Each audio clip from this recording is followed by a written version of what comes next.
Hello, fellow flamenco enthusiasts, and welcome to Everything Flamenco. I'm your host, La Hugo, and this is the seventh installment of Flamenco Bits.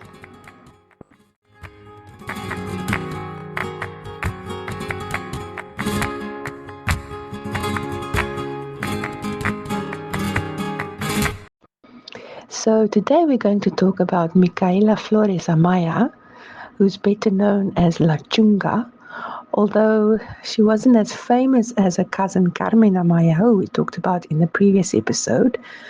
She definitely carved a flamenco path of her own. So, La Chunga was born in Marseille, France, in 1938. Even though she stayed in France, her parents were Andalusian Romanis who immigrated through France during the Spanish Civil War, where oftentimes the Romanis were treated very, very badly. I read this book also once called The Barefoot Queen by Ildefonso Falcones, where they speak about the Spanish Civil War and how the Romanis were treated. Very interesting book if you want to go read it sometime. So anyway, when Nachinga was less than a year old, the family moved back to Spain and they settled in Barcelona. And as a child, Lachunga loved to go down to the Barcelona center to wander around, and she attracted attention with a little gypsy girl dance. And, she danced to earn a few pesetas for food. So she was apparently called La Chunga because she wasn't really a looker, but I really don't think she was ugly at all. I mean, as I did research, I think she was is still a beautiful woman. So maybe it was just because of the preconceived ideas of people at the time that she was called that, but the name stuck, even in her later years. And she's very well known for dancing flamenco barefoot. She felt she had a deeper connection to the dance this way. And again, as many of the other female flamenco, artists that we spoke about before, she really, got into the art form from a very early age, because from only, I think it's 6 or 8, she was dancing without shoes in the tablaos of Barcelona. And at this time, she was discovered already by painter Francisco Paco Reves. And Reves took her under his wing and later even became a godfather. And from the page of Tablao Flamenco Cordobés, it is said that Reves took La Chunga to meet her first dance teacher, Emma Maleras, in the summer of 1953. So, I mean, that would make La Chunga about 15 years old. And Emma remembers La Chunga with these words: "It was impossible to teach her any new step. She couldn't bear the shoes, and she took them off and threw them away.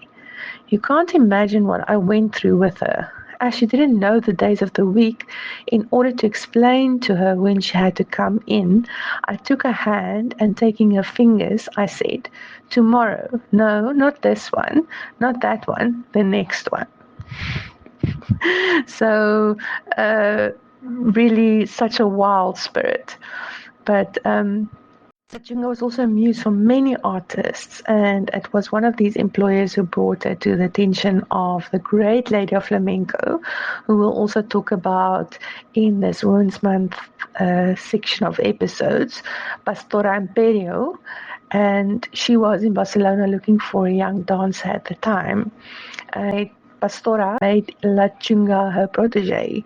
She taught her the essentials of the most classic form of flamenco, and she literally just concentrated on the arms and hands because she knew that La Chunga didn't like to dance with shoes. She completely almost ignored the feet.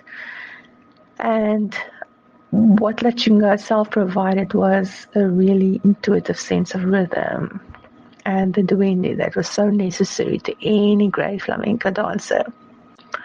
So she made a debut in Madrid in the famous Coral de la Moreria, and she was an immediate success. but she stayed true to her primitive approach and true to herself by dancing without elaborate costumes and still staying barefoot, the same when she was a little girl. And what was interesting about La Chunga, is that she's not only a flamenco dancer, but she's also a painter and an actress. And she mingled with various artists over the years, one of the more well-known being Salvador Dali. And Dali was a real flamenco aficionado, and he and La Chunga connected instantly because they not only grew up in the same Spanish region, but Dali also found La Chunga's way of dancing flamenco fascinating. He was drawn to her raw and expressive painting and dancing and spontaneous creativity, and she was inspired by his groundbreaking approach to art and life. And one of the most interesting things that happened during the course of their relationship, or friendship, whatever you may call it, is in 1958, he famously got her to perform on a blank canvas with black paint on her feet with live flamenco music in front of his friends in the countryside of Port Lligat. And you can find pictures of this performance on the internet, but I couldn't seem to find a copy of the final painting, even though I looked everywhere. So if you do find it, please let me know. I would have loved to see what the final product looked like. So La Chunga not only danced in Spain, but she eventually found international fame. She did movies in Hollywood, a whirlwind tour of the United States and Mexico. But, as it is with the Lights of Paradise City, there was a lot of pressure from her agents to become more sophisticated in order for her to reach a wide audience and for the agents to make more money. And this threatened the very style that she was so well known for, which is really sad because, I find flamenco really is something where you need to be true to yourself. But just imagine being a young woman in a country that you're not known, you don't know very well, and you've got so much pressure to conform. But anyway, La Chunga eventually married the cinema director José Luis Gonzalo, and they had a daughter, Pilar.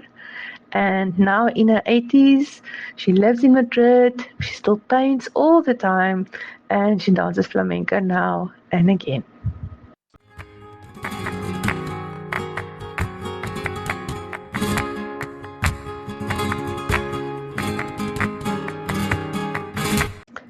Well, I hope you enjoyed that little flamenco bit. La Chunga is fascinating. I think she's such a beautiful and feminine and sensual woman. So do go and have a look on the internet and research her a little bit more. It's not that much information about her known. She doesn't like to do interviews often, but yeah, I found it very interesting and looking forward to chatting to you in the next episode. Ole!